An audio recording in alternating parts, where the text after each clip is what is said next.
तो कैसे हैं आप लोग। जैसे कि आपको अगले दिन 12th क्लास के फिजिक्स के सिलेबस के बारे में बताया था, आज उसी के प्रथम यूनिट के बारे में कुछ जानते हैं।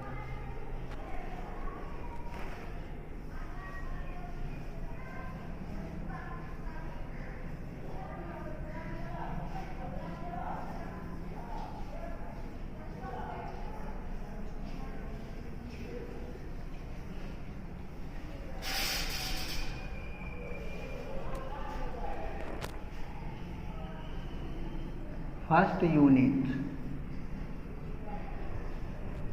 और इस यूनिट का नाम आपको बताए थे इलेक्ट्रोस्टैटिक्स।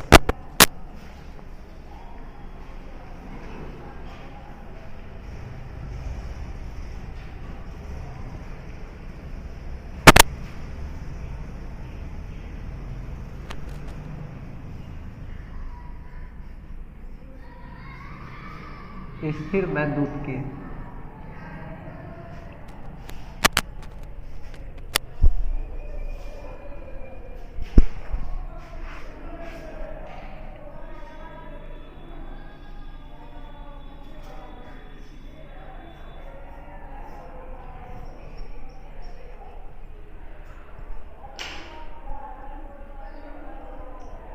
तो सबसे पहले इसमें हमको इसके बारे में समझना पड़ेगा कि आखिर स्थिर वैद्युत की है क्या।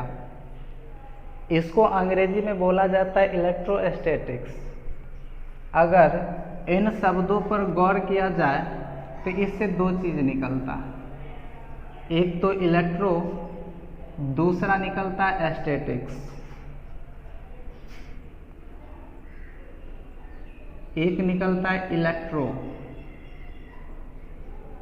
दूसरा इससे निकलता है स्टैटिक्स।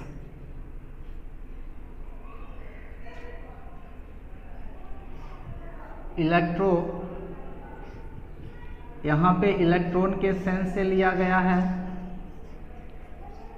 स्टैटिक्स मतलब होता है एट रेस्ट।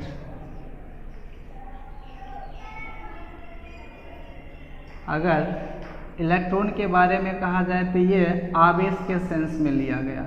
इलेक्ट्रॉन का यहाँ पर मतलब होगा आवेश। एट रेस्ट का मतलब होता है विराम, या इसी को बोल सकते हैं रुका हुआ, या इसी को बोल सकते हैं स्थिर।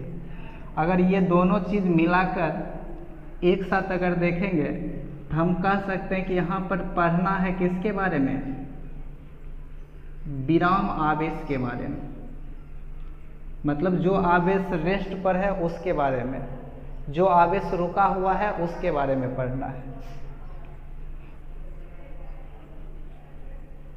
तो इसी चीज़ से इसका परिभाषा यहाँ पर निकल के आता है। अगर पूछा जाएगा कि स्थिर वैद्युत की किसे कहते हैं, तो हम बोल सकते हैं कि भौतिकी की उस शाखा को स्थिर वैद्युत की कहते हैं जिसके अंतर्गत स्थिर आवेश का अध्ययन किया जाता है। अर्थात अगर हम इसको परिभाषित करें तो बोल सकते हैं भौतिकी की वह शाखा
पूरा दिख रहा है।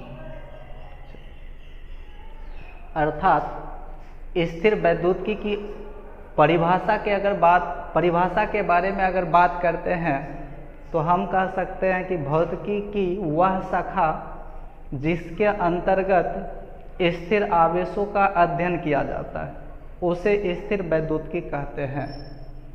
यहाँ तक आप लोग नोट कर लीजिए।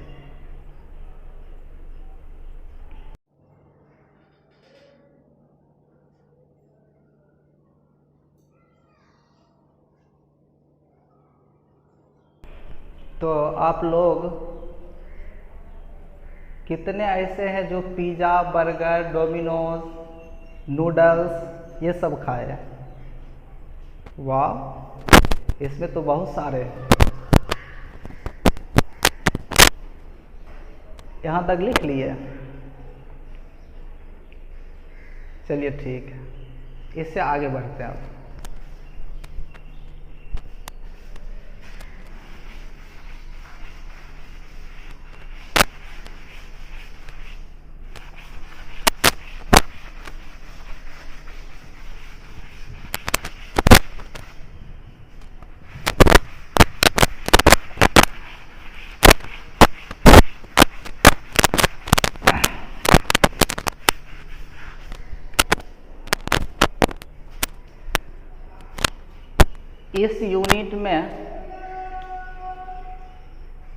इस यूनिट को और आसान बनाने के लिए छोटे छोटे चैप्टरों में इसको विभाजित किया जाता है।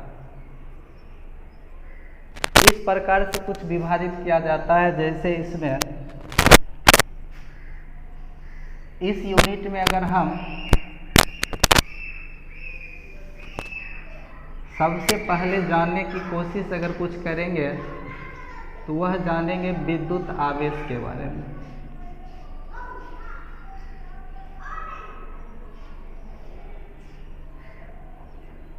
और ऐसे समझ लीजिए कि इसको इस यूनिट के प्रथम चैप्टर में जानेंगे। इसी यूनिट के दूसरे चैप्टर में विद्युत क्षेत्र के बारे में जानेंगे। इसी यूनिट के तृतीय चैप्टर में, तीसरे चैप्टर में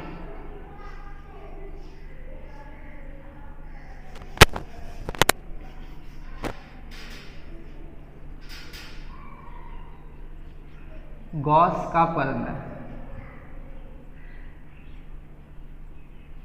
इसके बारे में जानेंगे। चौथे चैप्टर में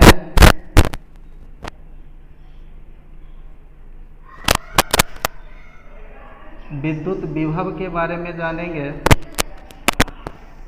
और इसके पांचवें चैप्टर में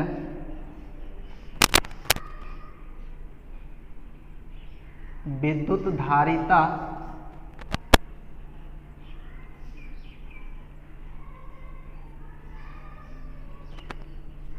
तथा संधारित्र,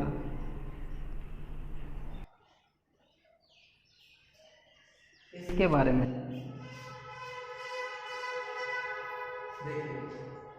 अगर एनसीईआरटी और किसी और बुक में देखिएगा तो इसको 5 चैप्टर में नहीं बांटा गया, बल्कि 4 ही चैप्टर में बांटा गया। उसमें किया गया है कि विद्युत क्षेत्र और विद्युत आवेश दोनों को एक ही चैप्टर में रख दिया है। एक साथ रख देंगे तब पर भी कोई दिक्कत नहीं होगा। सिर्फ इसको और आसान बनाने के लिए छोटे छोटे टॉपिक के रूप में डिवाइड करने के लिए इन दोनों को सेपरेट अलग अलग कर दिया। ऐसे होता है इसमें क्या, छोटा टॉपिक रहता है, छोटा छोटा करके पढ़ने में टॉपिक जल्दी खत्म होता है तो लगता है कि एक चैप्टर आसान है। अगर कोई चैप्टर बड़ा लगता है तो वह थोड़ा भारी भी होने लगता है। इसलिए उससे बचने के लिए इसको थोड़ा छोटा छोटा करके तो अलग भागों में बांट दिया। यहाँ तक भी आप लिख लीजिए।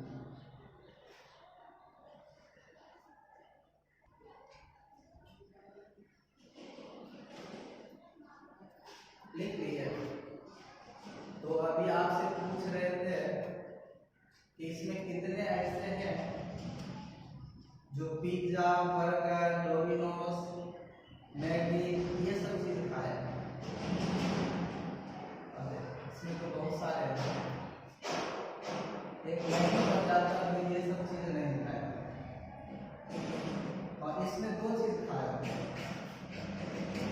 एक खाया पास्ता और एक खाया मैगी, और ये दोनों के बीच पीछे जो है बहुत बड़ा कहानी है।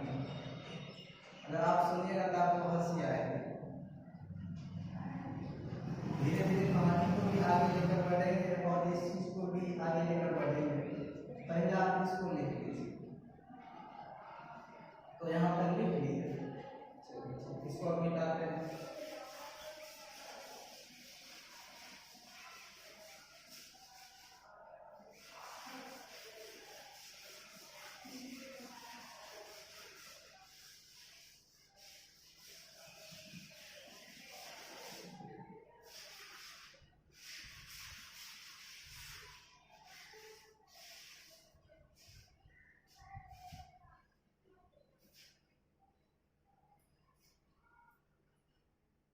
यूनिट फर्स्ट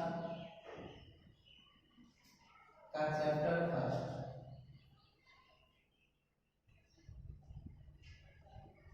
और इस चैप्टर में पढ़ना विद्युत आवेश के बारे में।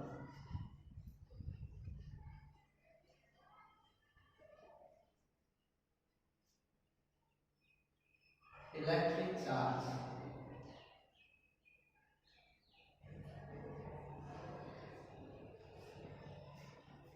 तो आपको पता होगा किसी भी चैप्टर का जो शीर्षक होता है उसमें ही सारा कुछ समाहित होती है।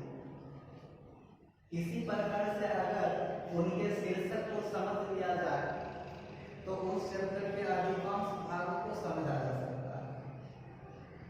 तो सबसे पहले आप इसी चीज को समझेंगे।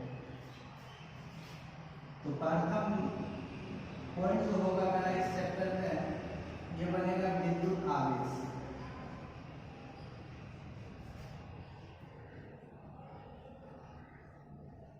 या सिर्फ आवेश बोल सकते हैं, विद्युत आवेश बोलिए या सिर्फ आवेश।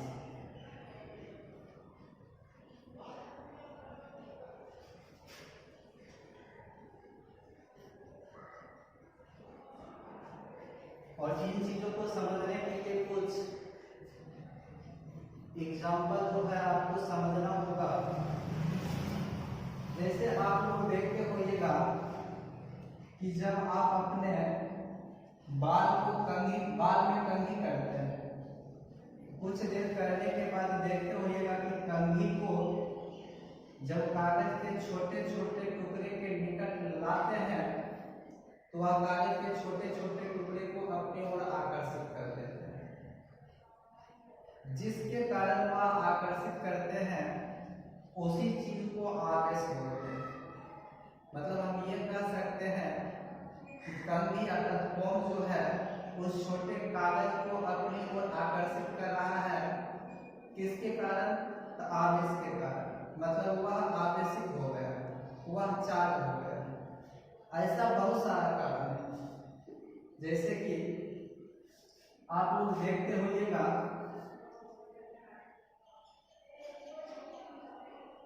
ठंडी के दिनों में जब आप लोग स्वेटर वगैरह पहनते हैं तब देखते होइएगा उसको जब आप उतारते हैं, खोलते हैं, तो उससे चट चट की आवाज आती है। और उससे अगर अंधेरा में देखा जाए तो कभी कभी चिंगारी भी नजर आता है। और ये महिलाएं को कपड़े के साथ अक्सर देखा जाता है।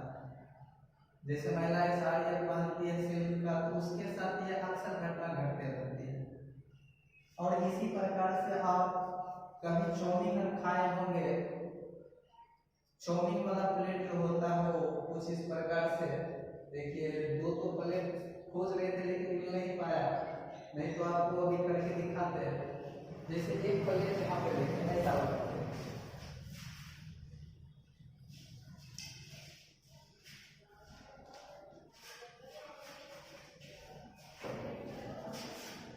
देखिए इस प्रकार का प्लेट तो आप देखे ही होइएगा। इस प्लेट को ले लीजिएगा, दो प्लेट ले लीजिएगा और दोनों प्लेट को अपने सर में इस प्रकार से रब करना, सर में रगड़ना। रगड़ने के बाद देखिएगा कि एक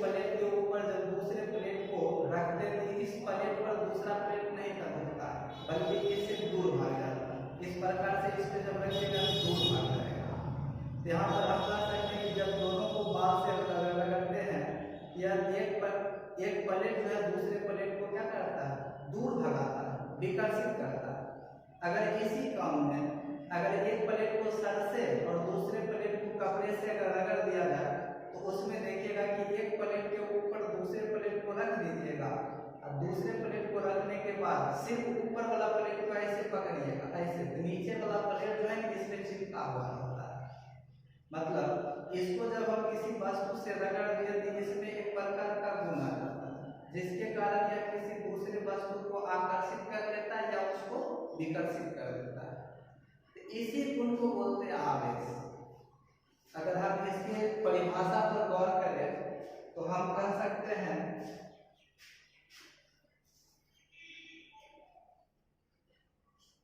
किसी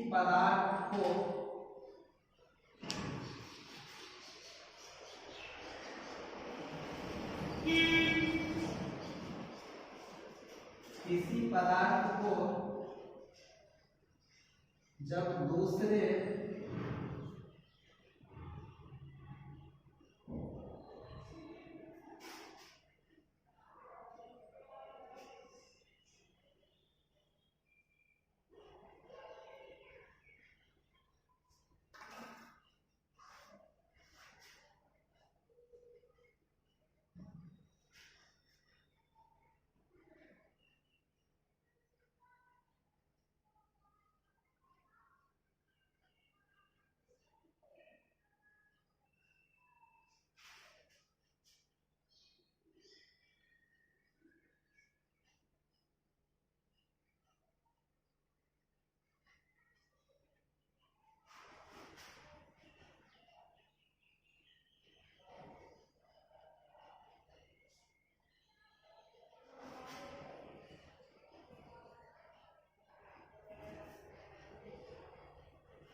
इधर दिख रहा है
किसी पदार्थ को जब दूसरे पदार्थ के साथ रगड़ा जाता है तो उस पदार्थ में हल्की वस्तुओं को आकर्षित या विकर्षित करने का गुण आ जाता है। पदार्थ के इसी गुण को बोलते हैं आवेश। जैसे बाल को कंघी में, जब बाल को कंघी से रब किए थे तो कंघी में छोटे छोटे वस्तुओं को आकर्षित करने का गुण आ गया। वो जो गुण आया था उसी गुण को बोला जाता है आवेश। यहाँ तक आप नोट कर लीजिए, लिख लिए। चलिए इसको हम निकालते हैं। अच्छा बताइए, ऐसा शुरू से हो रहा होगा कि जब हम पढ़ रहे हैं तभी से ऐसा होगा, तो आप बोलिएगा नहीं सर शुरू से हो रहा होगा। तो शुरू से अगर हो रहा होगा तो क्या ये चीज सभी को दिखा होगा? तो आप बोलिएगा कि नहीं, सभी को कैसे दिखेगा? दिखेगा तो सभी को, ये चीज सभी को दिख रहा है, लेकिन इस पर गौर कुछ आदमी किए होंगे, सब तो नहीं ना गौर किए होंगे कि ऐसा क्यों होता है। तो इसमें अब हम ये देखते हैं कि सर्वप्रथम इसके बारे में कौन जाने, मतलब इसके बारे में जानने की उत्सुकता सर्वप्रथम किसने दिखाई थी? तो इसके लिए अब हम समझते हैं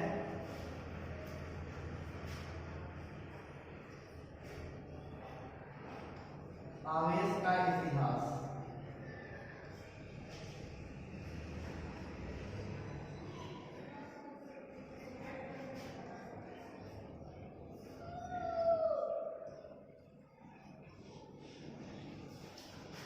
हिस्ट्री ऑफ चार्ज।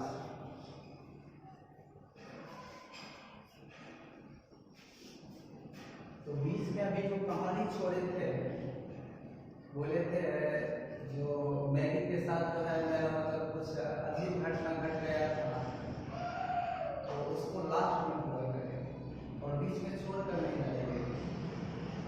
बड़ा इंटरेस्टिंग होगा, आप सुनिएगा तो आपको बहुत मजा आएगा। पहले इसको बनाते हैं आवेश का इतिहास, मतलब इसके बारे में सर्वप्रथम कौन बोलते हैं? देखिए सबसे पहले थेल्स साहब जो थे, ये साइंटिस्ट थे, इन्होंने 600 ईसा पूर्व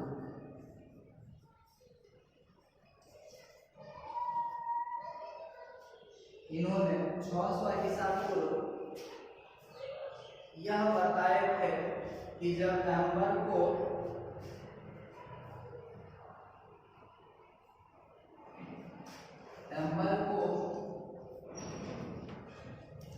ऊन से रगड़ा जाता है,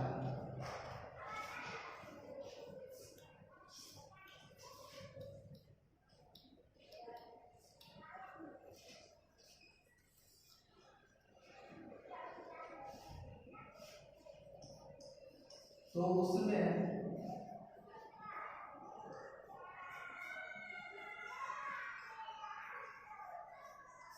हल्की वस्तुओं को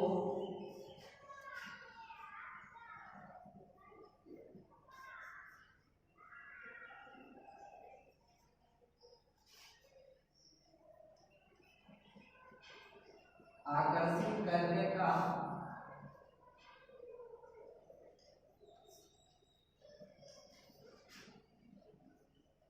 गुण आ जाता है।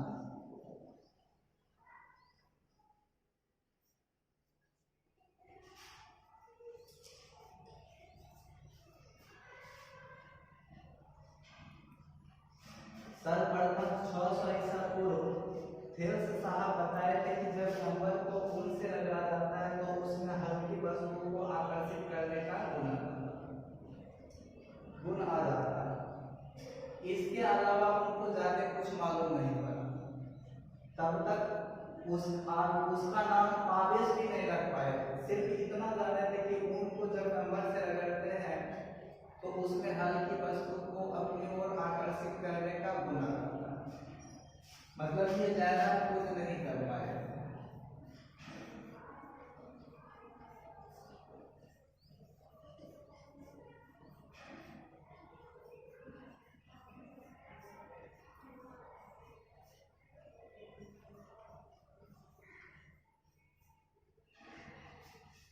थेल्स साहब को सिर्फ इतना पता चला कि जब एम्बर को ऊन से रगड़ा जाता है तो उसमें हल्की वस्तुओं को आकर्षित करने के गुण आ जाता है, और इससे अधिक उसको कुछ पता नहीं चला, मतलब इसके आगे कोई खोज नहीं पाए।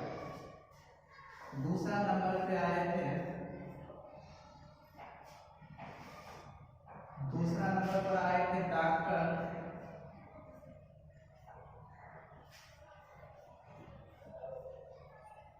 William Gilbert.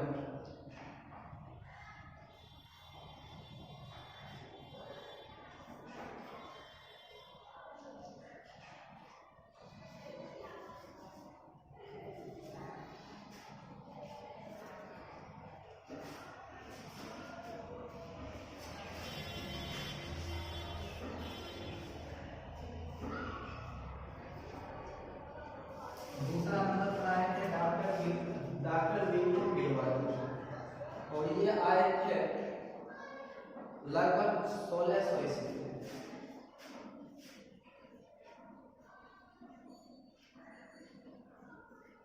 1600 ईस्वी में। और उन्होंने ये बताया था कि ऐसा सिर्फ अंबर और फूल के साथ ही नहीं होता, बल्कि ऐसा बहुत सारा पदार्थ है जिनके साथ ये घटना घटती है। मतलब वो बताए थे कि ऐसा बहुत सारा पदार्थ है।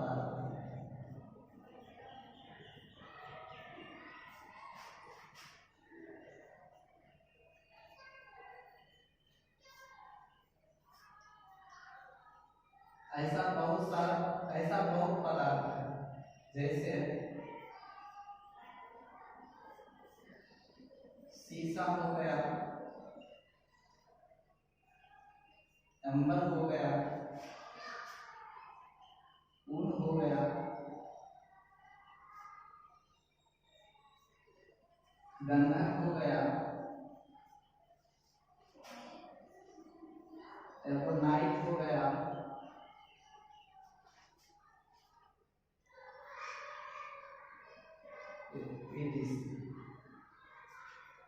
इतना चीज ये बता गए।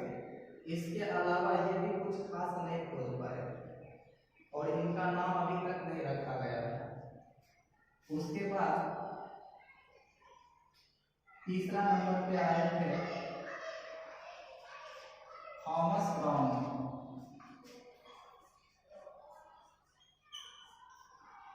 और ये आए थे 1646 ईस्वी में।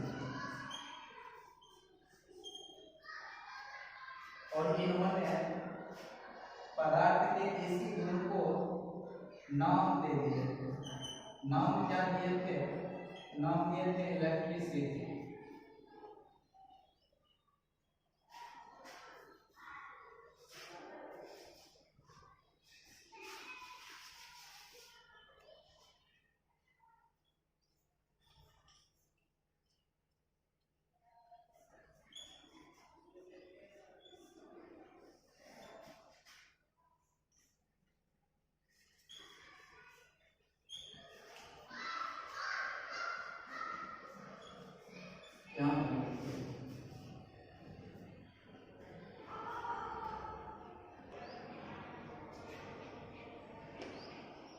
लिख लिए, चलिए इसको निकालते हैं।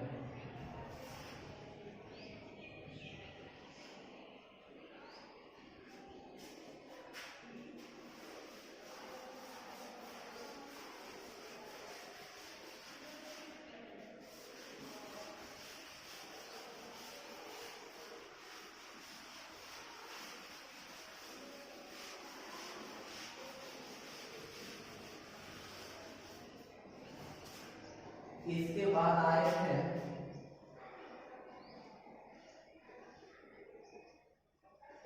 Benjamin Franklin.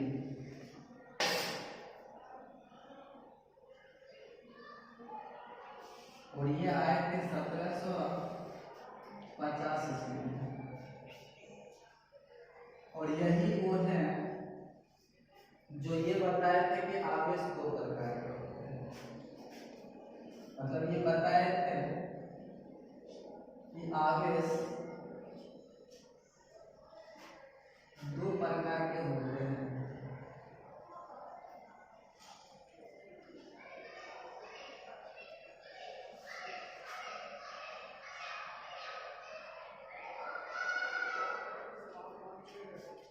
एक जो होता है उसको बोले थे धन आवेश, पॉजिटिव चार्ज।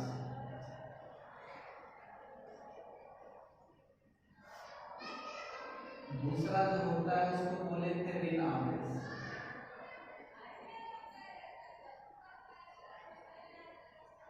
और इसको अंग्रेजी में बोला जाता है नेगेटिव चार्ज।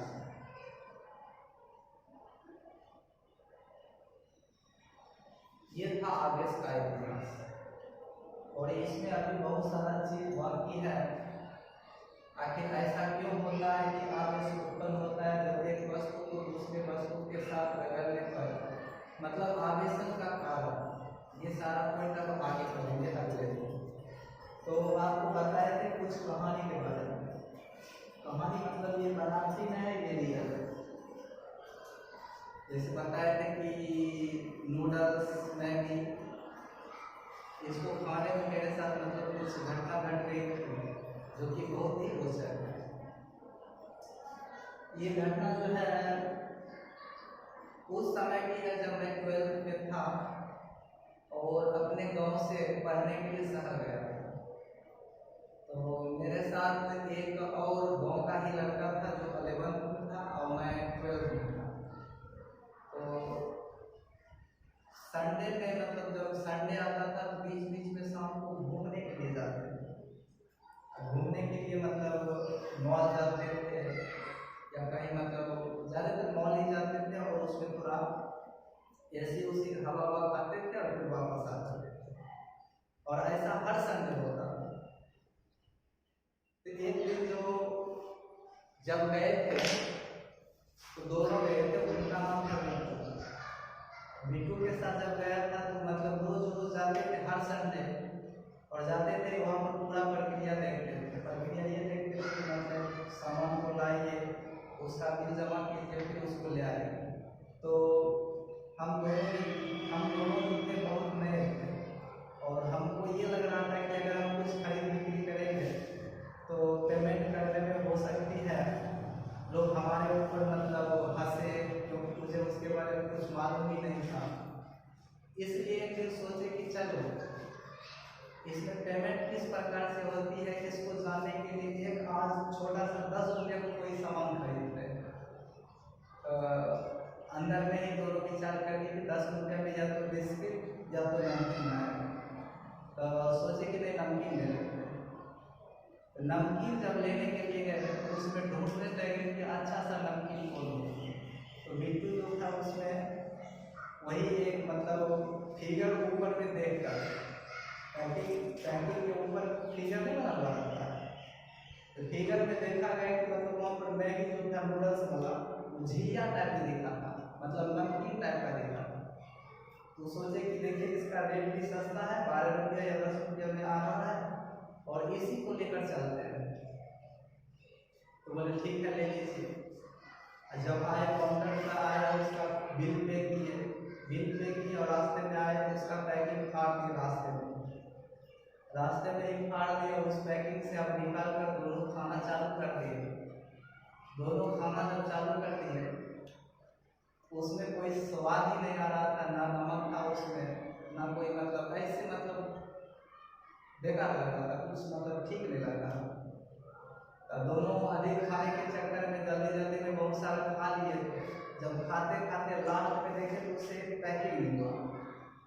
तो पैकिंग में देखा गया कि उसमें मसाला कुछ है, मसाला टाइप का कुछ चीज था। तब उसमें देखा गया तो पढ़े जब बढ़िया से तो पता चला कि ये नूडल्स मैगी है। अब हम दोनों को इतना हंसी आ रहा था कि नमकीन समझकर नूडल्स को कच्चे खा गए, बिना पकाए खा गए। अब वो भी सिर्फ ऊपर वाला फिगर देखकर, बिना उसको पढ़े कि आखिर ये क्या चीज़ है उसके फिगर को देखकर ही खा गए थे। बाद में जब पता चला कि ये मैगी है तब दोनों को खूब हंसी आ रही थी। डर से किसी को बताए भी नहीं थे कि लोग हंसेगा कि मतलब देखो बाजार में पड़े मैगी पड़े में। इसलिए दोस्तों आप लोग भी कुछ अगर खरीद बिक्री करते हैं तो पहले उसके बारे में अच्छी तरह जान लीजिए। पैकिंग पे जो भी लिखा हुआ रहेगा उसको अच्छी तरह पढ़ लीजिए, नहीं तो यही हाल होगा। खाना चाहिएगा कुछ और हाथ लग जाएगा कुछ, खा लीजिएगा कुछ और। ठीक है। और भी कहानी है जो कि रियल देसी मतलब होता है। गाँव घर से जो जाता है शहर, उनको वहाँ पर रहने में थोड़ा दिक्कत होती है, क्योंकि उनको थोड़ा माहौल के बारे में जानकारी नहीं होती है कि ऐसे हम मतलब कैसे रहेंगे। इस चीज़ से वहाँ पर मतलब अपरिचित होते हैं, उनको ज़्यादा दिक्कत होती है। तो कहानी आगे बढ़ते रहेगा दोस्तों।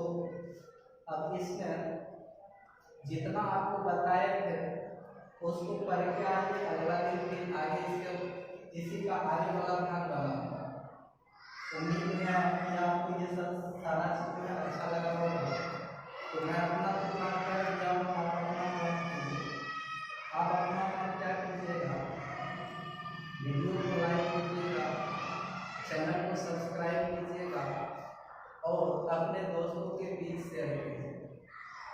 Thank you.